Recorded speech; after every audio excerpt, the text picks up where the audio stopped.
Good morning, students. So, in last video lecture, we have studied about the metallocene. In particular, metallocene, we have studied the ferrocene, the general properties of the metallocenes and chemical properties also, and the general properties of the ferrocene and some chemical properties like addition reaction, reduction reaction, substitution reaction, in which the sulfonation, Friedel-Crafts alkylation, acylation, so many reactions. Now in this video lecture we are going to study the structure and bonding in ferrocene. That is the important part of the unit and so many questions can be asked from here. So we are going to study the structure and bonding in ferrocene. We have also studied the structures and bonding in a Z-salt. Same like the structure and bonding in the ferrocene structure. So let's start with the X-ray studies as well as the variety of physical and chemical evidence shows that the ferrocene has the sandwich-like structure that already described above. મેં તમને પહેલાં જ કીધું હતું કે જે ફેરોસીન છે એનું સ્ટ્રક્ચર કેવું છે, સેન્ડવિચ જેવું છે. મતલબ કે એક ફેરોસીનની અંદર એક સીપી રિંગ હશે, એની એક્ઝેક્ટ નીચે એક એફી એટમ અથવા તો એક મેટલ એટમ હશે અને એની સેમ એક્ઝેક્ટ નીચે બીજી રિંગ હશે. તો સેન્ડવિચમાં જે રીતે હોય એવી રીતનું એનું સ્ટ્રક્ચર છે, તો એને સેન્ડવિચ લાઇક સ્ટ્રક્ચર કહેવાય. અને કઈ રીતે પ્રૂફ થયેલું છે તો કે એક્સરે અને એની ઘણી બધી ફિઝિકલ અને કેમિકલ પ્રોપર્ટીઝથી એવું પ્રૂફ થાય છે કે ફેરોસીન છે એ સેન્ડવિચ લાઇક સ્ટ્રક્ચર છે. The iron atom being placed between two cyclopentadienyl rings in the pentagonal antiprismatic arrangement. હવે સેન્ડવિચ લાઇક સ્ટ્રક્ચર એટલે શું તો કે આયરન મેટલ છે, આયરન એટમ છે ક્યાં છે તો કે બે સાયક્લોપેન્ટાડાયનલ રિંગની વચ્ચે આવેલું છે. આ બે રિંગ છે એની વચ્ચે આવેલું છે. હવે આપણી પાસે રિંગને અરેન્જ કરવાના બે રીત છે. રિંગ કઈ રીતે છે તો કે આ રીતે 5 મેમ્બર રિંગ છે આપણી પાસે. તો બે રિંગ છે તો એનું અરેન્જ કરવાની મારી પાસે બે મેથડ છે, એક ઇક્લિપ્સ અને એક સ્ટેગર. અને આપણને ખબર છે ઇક્લિપ્સ અને સ્ટેગર એટલે શું. ઇક્લિપ્સ એટલે શું તો કે 5 મેમ્બર રિંગની એક્ઝેક્ટ પાછળ બીજી 5 મેમ્બર રિંગ હોય જે આપણે જોઈ ના શકીએ, તો એને ઇક્લિપ્સ કન્ફર્મેશન કહેવાય. અને સ્ટેગર કન્ફર્મેશન શું હોય તો કે 5 મેમ્બર રિંગ હોય એની પાછળની સાઈડ 5 મેમ્બર રિંગ એવી રીતે હોય કે જેને આપણે જોઈ શકતા હોઈએ. મતલબ કે 10 કાર્બન કેવા હોય, વિઝ્યુલાઇઝ હોય. 5 કાર્બન ઉપરની સાઈડ અને જે 5 કાર્બન નીચેની સાઈડ છે એને આપણે જોઈ શકીએ જો હું સ્ટ્રક્ચરને એક્ઝેક્ટ ટોપથી જોઉં તો. પણ ઇક્લિપ્સ કન્ફર્મેશન કેવું હોય તો કે આપણને ખાલી 5 જ કાર્બન દેખાય, નીચેના 5 કાર્બન દેખાય નહીં. મતલબ કે એક કાર્બન એક્ઝેક્ટ પાછળ બીજો કાર્બન હોય. તો આવી રીતે આનું બે રીતે હું અરેન્જમેન્ટ પણ કરી શકું છું અને અરેન્જમેન્ટ ઉપરથી એના ટાઈપ્સ પણ આપણે લખી શકાય. The other binary covalent cyclopentadienyl complexes have the sandwich structures. મતલબ કે જેવી રીતે ફેરોસીનનું સેન્ડવિચ સ્ટ્રક્ચર છે એવી રીતે બીજા જે સાયક્લોપેન્ટાડાયનલ કમ્પાઉન્ડ છે એનું પણ સેન્ડવિચ જેવું સ્ટ્રક્ચર છે. In the solid state, two rings in ferrocene have the staggered conformation. મતલબ કે ફેરોસીન છે કેવું છે, સ્ટેગર્ડ કન્ફર્મેશન છે, while રુથેનોસીન છે કેવું છે, ઇક્લિપ્સ કન્ફર્મેશન છે. But an eclipse confirmation is observed for the રુથેનોસીન. મેં તમને એવું કહેલું કે મેટાનોસીનમાં જે મેટલ આપણે યુઝ કરીએ એના પરથી એનું નામ આવે. ફોર એક્ઝામ્પલ હું આયરન યુઝ કરું છું, ફેરસ યુઝ કરું છું તો એનું ફેરોસીન કહેવાય. જો રુથેનિયમ યુઝ કરું છું એને રુથેનોસીન કહેવાય.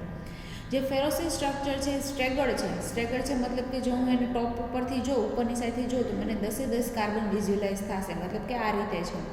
પણ રુથેનોસીન કેવું છે, ઇક્લિપ્સ કન્ફર્મેશન છે. મતલબ કે એક કાર્બનની નીચે જ બીજો કાર્બન હશે એક્ઝેક્ટ, જેથી એને ટોપ ઉપરથી જોવાથી મને ઓનલી 5 કાર્બન જ વિઝ્યુલાઇઝ થશે.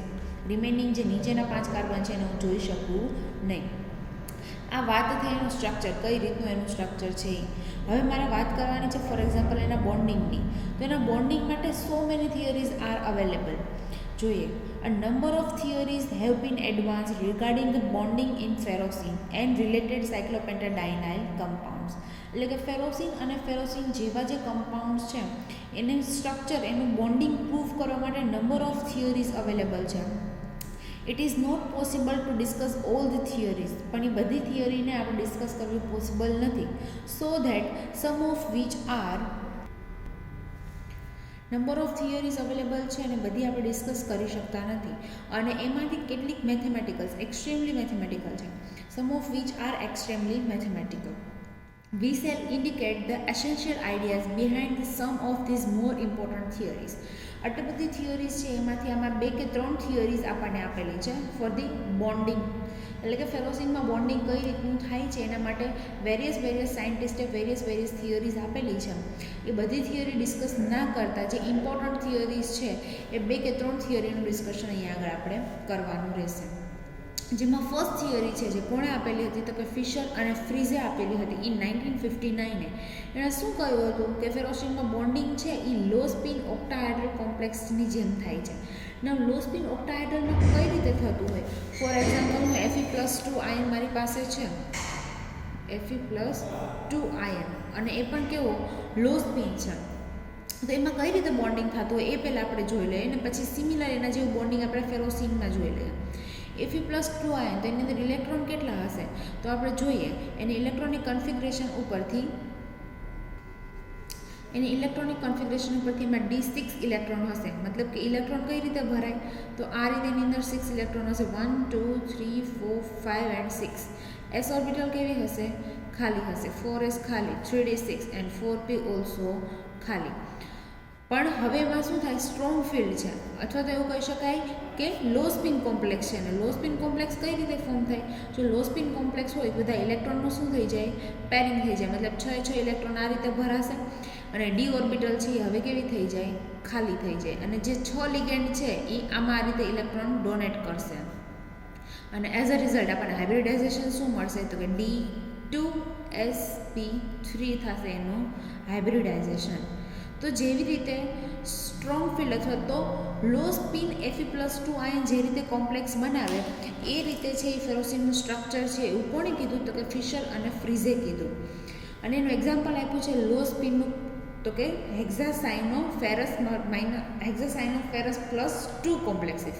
આનું સ્ટ્રક્ચર કઈ રીતે હોય, કઈ રીતે બોન્ડિંગ થાય તો કે હમણાં જે રીતે મેં તમને બોન્ડિંગ બતાવ્યું એ રીતે એની અંદર બોન્ડિંગ થાય કે Fe+2 એની અંદર 6 ડી ઇલેક્ટ્રોન છે, અને લો સ્પિન હોવાના લીધે 6 ડી ઇલેક્ટ્રોનનું પેરિંગ થઈ જાય છે, અને 6Cn- લિગેન્ડ છે એ આ 6 ઓર્બિટલમાં ઇલેક્ટ્રોન ડોનેટ કરશે. 1 2 3 4 5 અને 6 આ 6 ઇલેક્ટ્રોન આ જે 6 સાયનાઇડ આયન છે આની અંદર ઇલેક્ટ્રોન ડોનેટ કરીને D2sp3 હાઇબ્રિડાઇઝેશન બનાવશે. તો આનું જેવી રીતે બોન્ડિંગ છે એવી જ રીતનું બોન્ડિંગ છે ફેરોસીનનું. આવું કોણે કીધું તો કે ફિશર અને ફ્રીઝે કીધું. તો આપણે બોન્ડિંગ જોઈએ ફેરોસીનમાં.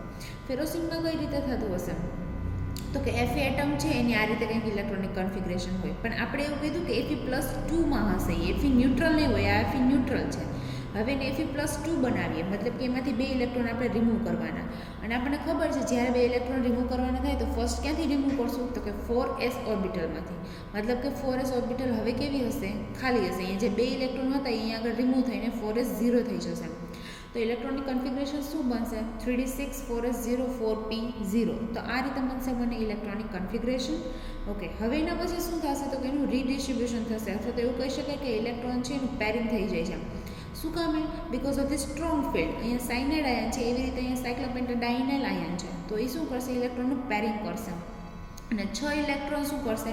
પેર થઈને 3 ઓર્બિટલમાં સમાઈ જશે, જેથી 2 ડી ઓર્બિટલ એની ખાલી થશે, અને એ 2 ડી ઓર્બિટલ, એક s ઓર્બિટલ અને 3 p ઓર્બિટલ એની અંદર છે એ ફેરોસીન પોતાના ઇલેક્ટ્રોન ડોનેટ કરશે.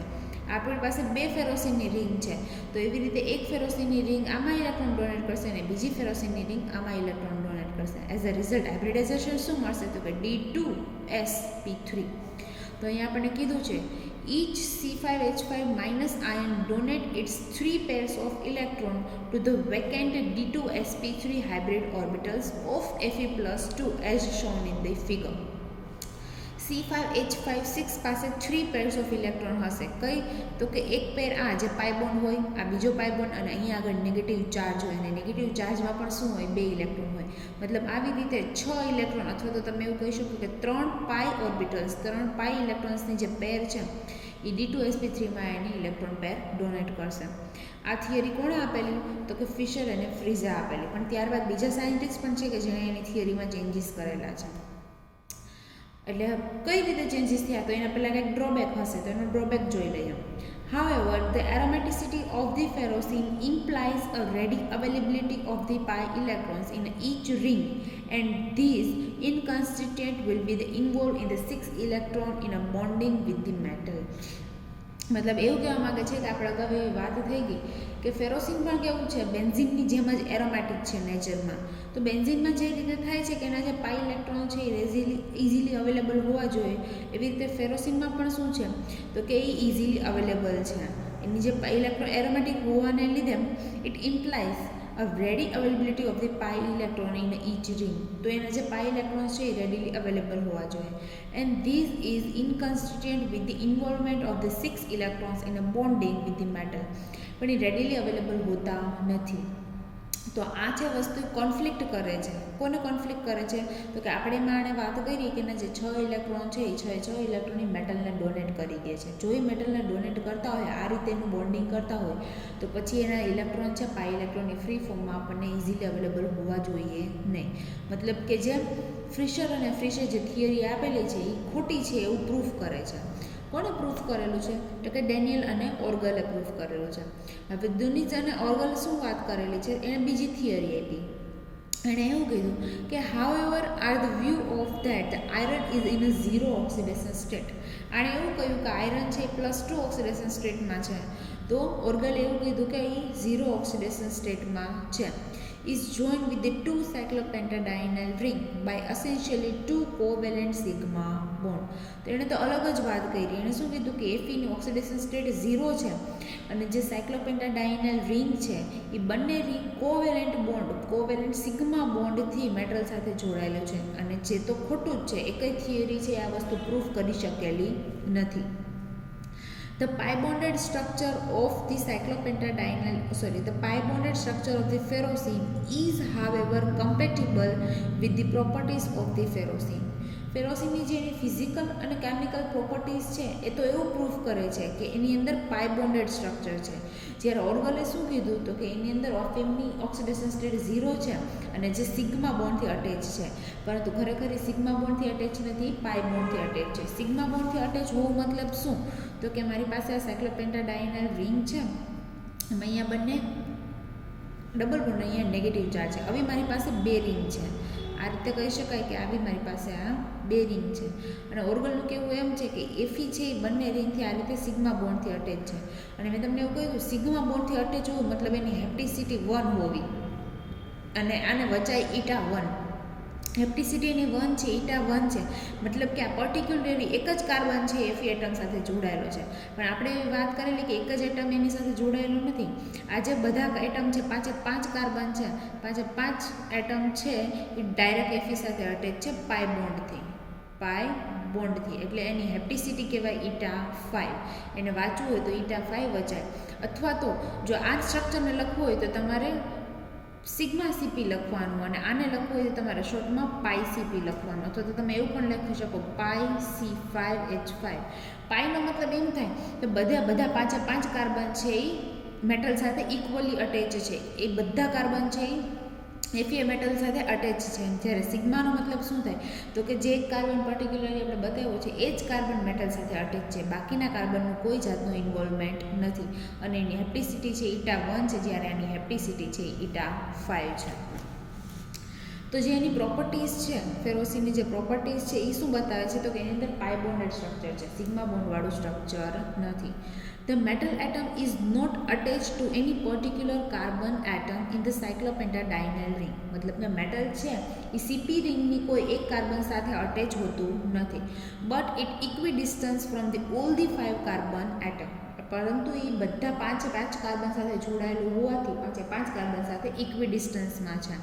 And lies on the axis which is passes at right angle through the center of the ring.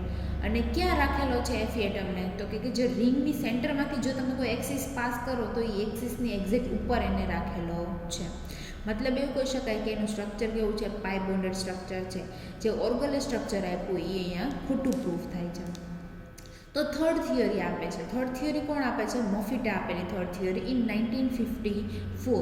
તો એણે શું થિયરી આપેલી?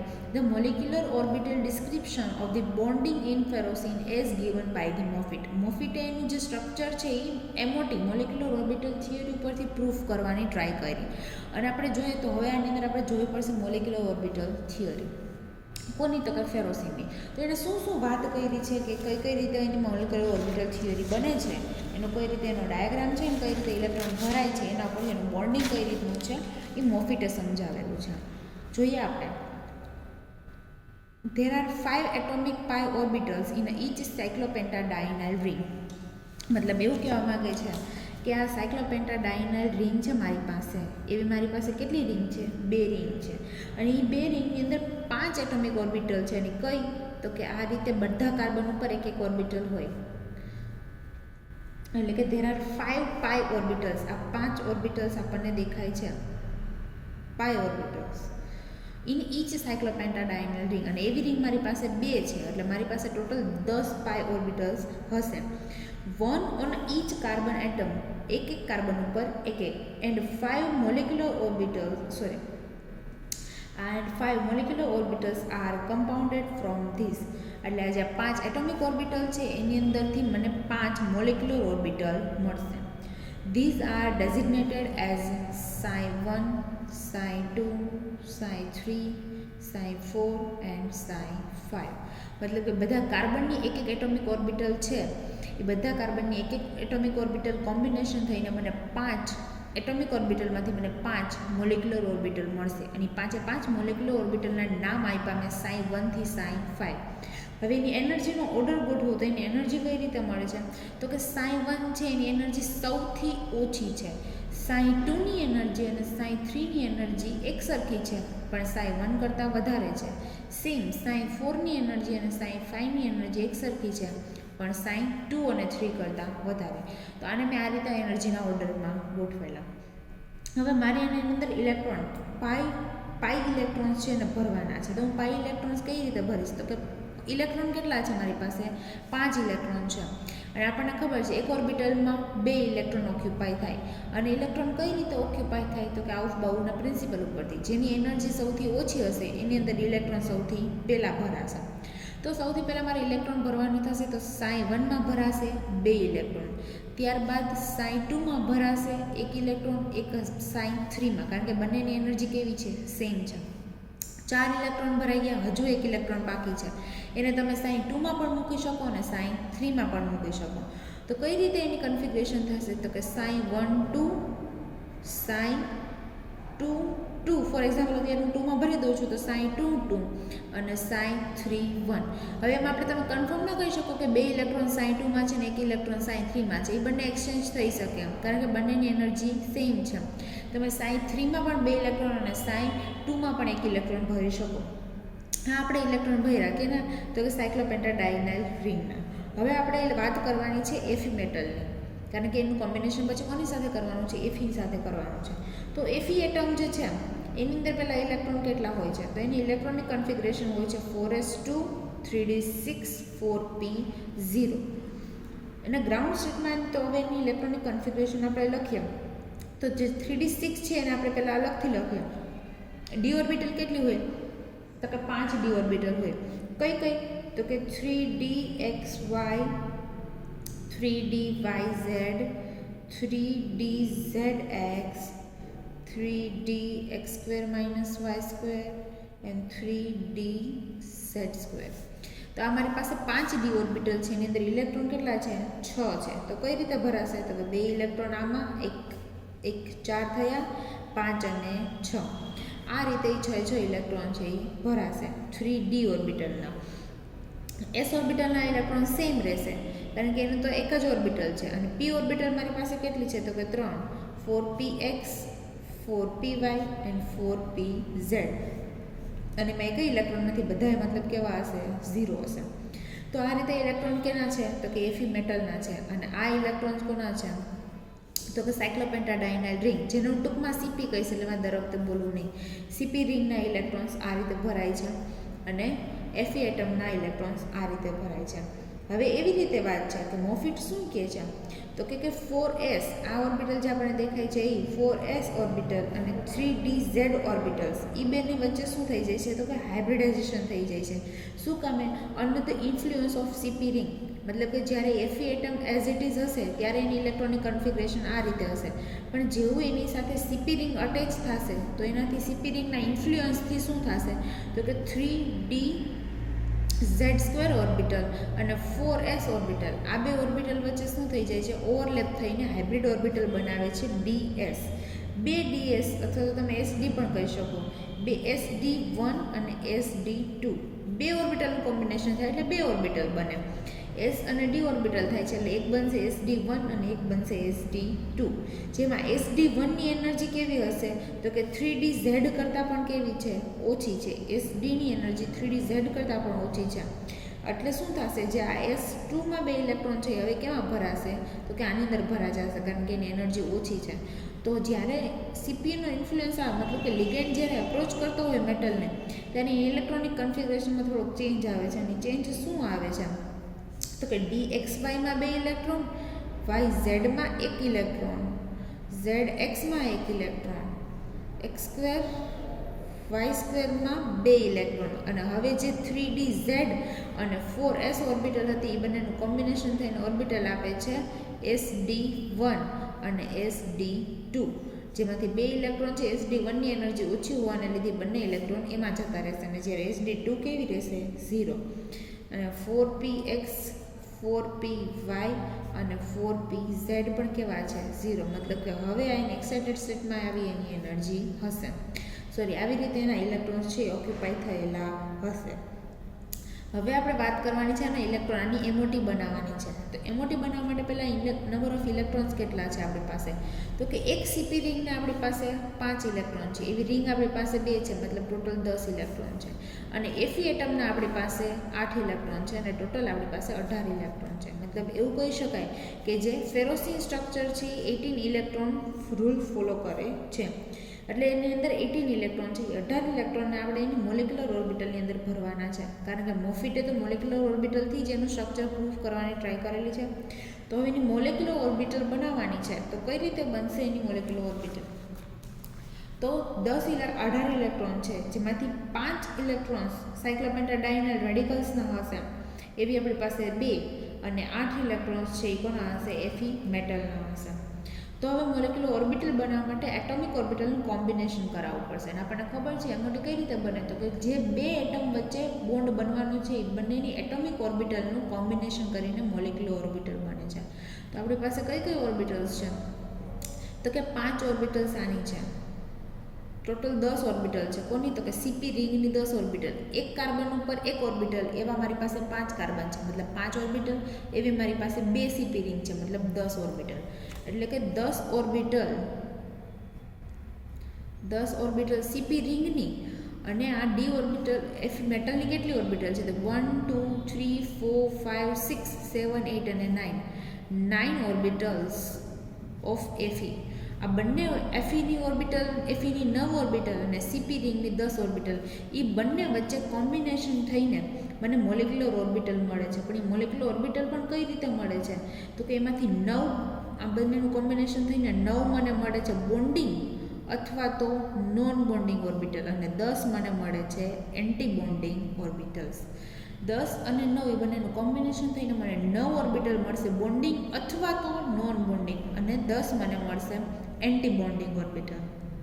હવે બોન્ડિંગ ઓર્બિટલ કોણ બનાવશે તો કે જે સિંગલી ઓક્યુપાઈડ છે એ કેવા બનાવશે બોન્ડિંગ. સિંગલી ઓક્યુપાઈડ મતલબ કે જેની અંદર એક ઇલેક્ટ્રોન હોય. તો એવી ઓર્બિટલ આપણી પાસે કઈ કઈ છે તો આપણને દેખાય છે YZ અને ZX કેવી છે સિંગલી ઓક્યુપાઈડ છે. કેમાં તો કે Fe મેટલમાં.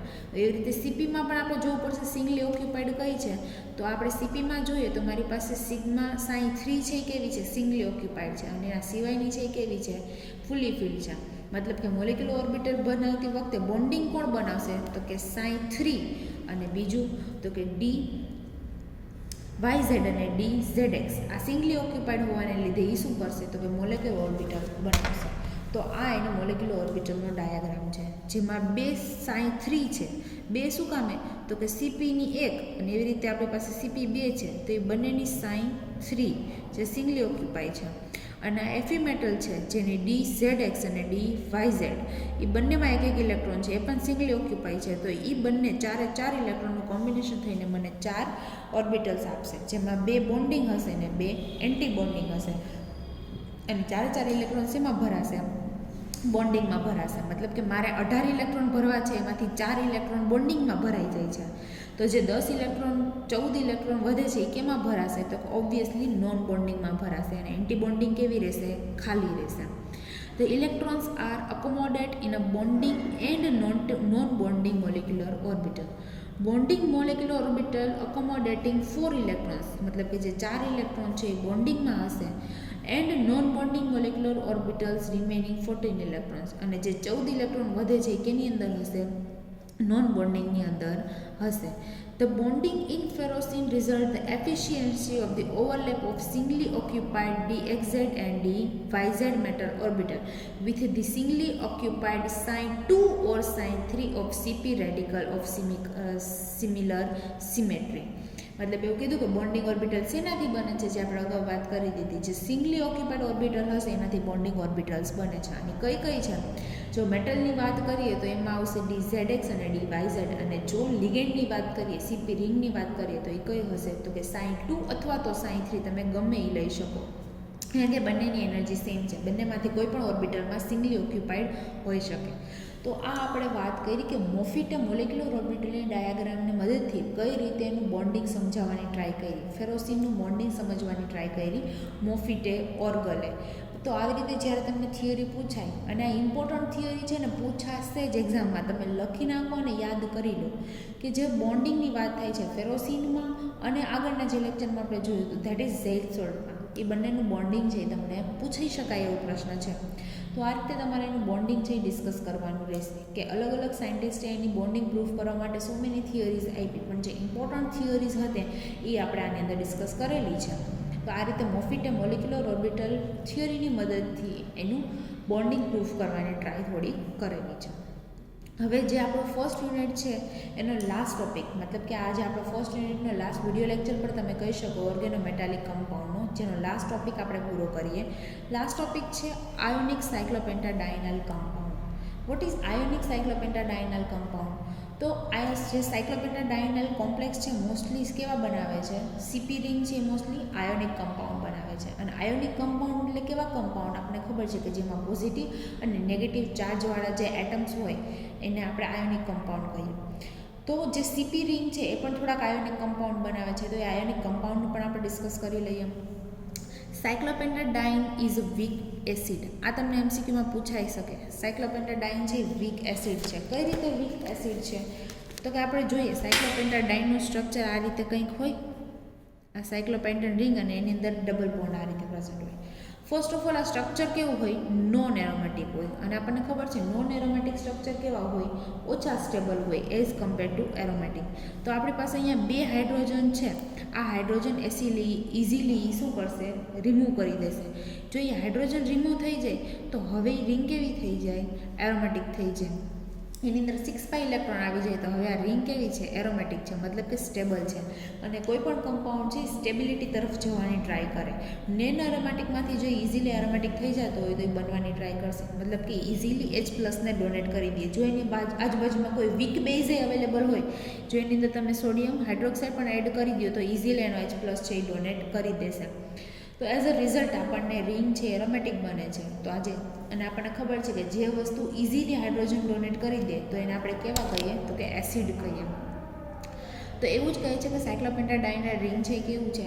એસિડ છે. અને એનું એસિડ છે તો એનું ડિસોસિએશન થઈને શું આપણને મળે છે? H+ and C5H5- ion. તો આ રીતના 2 આપણને આયન મળે છે, જેમાં આને હું શોર્ટમાં CP કહીશ, બરાબર. CP forms the ionic compound. અને જે CP રિંગ છે એ શું કરશે? આયોનિક કમ્પાઉન્ડ બનાવશે, કારણ કે પોતે આયન છે. સાયક્લોપેન્ટાડાઇન્સ વિથ સ્ટ્રોંગલી ઇલેક્ટ્રોપોઝિટિવ મેટલ્સ. અને કોની સાથે આયોનિક કમ્પાઉન્ડ બનાવે છે? તો કે સ્ટ્રોંગલી ઇલેક્ટ્રોપોઝિટિવ મેટલ્સની સાથે. અને એના એક્ઝામ્પલમાં કયા કયા છે? તો કે alkali metals, alkaline earth metals, lanthanides and actinides. આ બધાની સાથે આયોનિક કમ્પાઉન્ડ બનાવે છે. કોણ? તો કે સીપી રિંગ. પણ આપણે તો હમણાં વાત કરી કે ટ્રાન્ઝિશન મેટલની સાથે કોઓર્ડિનેશન કોવેલેન્ટ બોન્ડ બનાવે છે, જેમાં ફેરોસિન એક જ એવું છે કે જે એરમાં સ્ટેબલ છે. આ વાત આપણે લાસ્ટ વિડીયો લેક્ચરમાં કરી લીધી હતી. એની પ્રોપર્ટીઝની અંદર આપણે સ્ટેબિલિટીની વાત કરેલી, તો એવું કહ્યું કે ફેરોસિન એક જ એવું સ્ટ્રક્ચર છે કે જે એરમાં સ્ટેબલ છે. રિમેનિંગ બધા એરમાં સ્ટેબલ નથી, જેથી એને વેક્યુમમાં હેન્ડલ કરવા પડે છે. તો એવી જ એક વાત કરે છે મેંગેનોસિનની, જેમાં મેગ્નેશિયમ છે એ મેંગેનીઝ છે એ મેટલ તરીકે એક્ટ કરશે, તો આને મેંગેનોસિન કહેવાય. તો મેંગેનોસિનમાં પણ શું થાય છે, તો કે મેંગેનોસિન કમ્પાઉન્ડ છે એ પણ કેવા છે, આયોનિક સ્ટ્રક્ચર છે. એનું પણ આયોનિક સ્ટ્રક્ચર છે, મતલબ કે એક Mn+2 અને Cp- રિંગ એની સાથે આયોનિક રીતે જોડાયેલી હોય છે. The magnetic moment of 5.9 Bohr magneton of the manganosine is confirmatory with the ionic bonding for the above compound. હવે મેંગેનોસિન છે એ આયોનિક નેચર ધરાવે છે. કઈ રીતે કન્ફર્મ થયું, તો કે આપણને ખબર છે Mn+2 ની અંદર 5 અનપેર્ડ ઇલેક્ટ્રોન હોય, અને જો આપણને ખબર છે નંબર ઓફ અનપેર્ડ ઇલેક્ટ્રોન વધારે હોય તો એનું બોહર મેગ્નેટોન પણ કેવું હોય, વધારે હોય. બોહર મેગ્નેટોન શું છે, તો કે એની પેરામેગ્નેટિઝમ છે. મતલબ કે કોઈ કમ્પાઉન્ડ પેરામેગ્નેટિક હોય કે ડાયામેગ્નેટિક હોય, જેની અંદર નંબર ઓફ અનપેર્ડ ઇલેક્ટ્રોન વધારે હોય તો એ પેરામેગ્નેટિક હોય, અને નંબર ઓફ અનપેર્ડ ઇલેક્ટ્રોન 0 હોય તો એ ડાયામેગ્નેટિક હોય. તો એનું અંદર 5 અનપેર્ડ ઇલેક્ટ્રોન છે Mn+2 ની અંદર, એ આપણને ખબર છે. તો એને લીધે એનું બોહર મેગ્નેટોન પણ કેટલું આવે છે, બહુ વધારે આવે છે. અને એનું બોહર મેગ્નેટોન વધારે હોવાને લીધે એવું પ્રૂફ થાય છે કે જે Mn+2 જે કોમ્પ્લેક્સ બનાવે છે સીપી રિંગ સાથે, મતલબ કે મેંગેનોસિન છે એ કેવું છે, આયોનિક છે, આયોનિક નેચર ધરાવે છે, with ionic bonding for the above compound. The ionic cyclopentadienyls are very reactive towards the water and react with the ferrous chloride. અને આ વાત આપણે થઈ ગઈ છે કે જે આયોનિક કમ્પાઉન્ડ છે એ કેવા છે, તો કે વેરી લેસ સ્ટેબલ છે, એની સ્ટેબિલિટી બહુ ઓછી છે. એટલે તો આપણે કીધું કે જે ફેરોસિન છે એક જ એવું છે કે જે સ્ટેબલ છે, એટલે એને હેન્ડલ કરવું અઘરું નથી હોતું. પણ એના સિવાયના જે કમ્પાઉન્ડ છે એને આપણે વેક્યુમમાં હેન્ડલ કરવા પડે છે, કારણ કે એની સ્ટેબિલિટી ઓછી છે. ઇઝીલી વોટર સાથે અને FeCl3 સાથે રિએક્શન કરીને તમને ફેરોસિન લાઇક સ્ટ્રક્ચર આપે છે. તો આપણે વાત કરી આયોનિક કમ્પાઉન્ડનું, કઈ રીતે આયોનિક કમ્પાઉન્ડ બનાવે છે. તો અહીંયા આપણે આપણું ફર્સ્ટ યુનિટ પૂરું કરીએ છીએ. Next unit jet is a third unit crystal field theory, જેમાં ટર્મ સિમ્બોલ આપણે શીખવાના છે. એ ટર્મ સિમ્બોલ આપણે નેક્સ્ટ વિડીયો લેક્ચરથી શરૂઆત કરશું. તો આજે આપણું યુનિટ પૂરું રાખીએ. Thank you. જો કોઈને કાંઈ પણ ડાઉટ હોય તો તમે વોટ્સઅપ થ્રુ ગમે ત્યારે કોન્ટેક્ટ કરીને પૂછી શકો છો. આપનો આભાર.